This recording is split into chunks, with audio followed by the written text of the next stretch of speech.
As it is మీరు అనుకున్నట్టు చూపించాలి అంటే చాలా హార్డ్ వర్క్ చేయాలి. మీ హార్డ్ వర్క్ అంతా మాకు ఆ సాంగ్లోనే కనిపించింది. ఈ మూవీ గురించి మీరు ఏం చెప్పాలనుకుంటున్నారు? ఆ సాంగ్లో నేను లేను. యాక్చువల్లీ ఏంటంటే ఈ స్క్రిప్ట్ కాంట్రవర్షియల్ టచెస్ ఉంటాయి.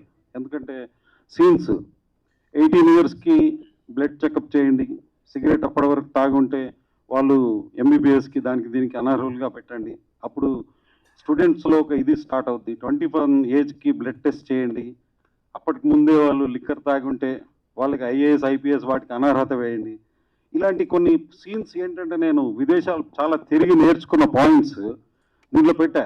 అట్ ద సేమ్ టైం నేను ఇక్కడ ఉండి అబ్జర్వ్ చేసిన పాయింటే ఇందాక సాంగ్ ఏంటంటే తెలుగు వాళ్ళు కష్టపడి 2 రాష్ట్రాలుగా విడిపోయారు. కానీ ఒక్కసారి ఆలోచించండి కూర్చొని, విడిపోయిన దేనికి? మన రాష్ట్రాన్ని అంటే ఎస్పెషల్లీ హైదరాబాద్ని వేరే రాష్ట్రాల వాళ్ళకి వదిలేస్తున్నామా అనేది ఒక పాయింట్ వచ్చింది నాకు. ఎక్కడ చూసినా నేను అబ్జర్వ్ చేశాను. సో ఫన్నీ యాంగిల్లోనే తీసుకోండి, బట్ ఒకసారి ఆలోచించండి. ఈ సినిమాలో కూడా ఆలోచింపజేసే చాలా సీన్స్ ఉంటాయి. ఇక్కడ ఇద్దరు ఆర్టిస్టులు కాదు, నిజంగా రియల్లీ మీ ఇద్దరికి చేతులు ఏ సీన్ చెప్పినా ఎప్పుడు ఏం మార్చకుండా చేశారు. ఈ సాంగ్ ఇందాక నేను చేయడానికి కారణం మీకు చెప్పలేదు. ఇందాక సాంగ్ నేను మామూలుగా లిరిక్స్ రాసుకుంటాను, సాంగ్స్ పాడుకుంటూ ఉంటాను, ట్రాక్స్ తర్వాత వెళ్ళి సింగర్స్ కప్పు చెప్తే వాళ్ళు పాడతారు మామూలుగా. ఈ సాంగ్ ఎవరికి హైదరాబాద్ సిటీ అన్నారు. హైదరాబాద్ సిటీ అని ఎందుకన్నాను నేను? హైదరాబాద్ నిజంగా టాపిక్ కాదా? థ్యాంక్స్ టు రేవంత్ రెడ్డి గారు, అట్లీస్ట్ ఈ రోజన్నా హైదరాబాద్ అనే పాయింట్ని తీశారు. ఎందుకంటే నిజమే, వర్షం పడితే మనం భయపడతాం, రోడ్ల మీదకి వెళ్ళడానికి కూడా భయం. మీకు తెలిసిన సబ్జెక్ట్, అది మాట్లాడడం వేస్ట్. ఇక నెక్స్ట్ సినిమా గురించి వస్తాను. ఒక చక్కటి పాయింట్ అని ప్రతి ఒక్కరు చెప్పినట్టు నేను చెప్తాను, బట్ మీలో ఉన్న పాయింట్ ఇది, ఇదేం కొత్త పాయింట్ కాదు. ఒక్కడు ఒకరోజు సీఎం అవుతే ఏమయ్యాడో చూశారు. కానీ ఎప్పుడైనా ఆలోచించాము మనం, సీఎం వైఫ్ ఎలా ఉంటుంది, అసలు తను ప్రజల్లోకి వస్తే ఎలా ఉంటుంది, ఎవరు ఆలోచించలే. నేను ఇక్కడ ఏం చేశానంటే, సీఎం వైఫ్ ఇంట్లో కూర్చొని నిజంగానే తను బయటకు వెళ్తే ఎంత పవర్ఫుల్లో అదే సినిమా. అసలు ఆమె బయటకు వస్తే ఏమవుద్ది, సినిమా చూడండి.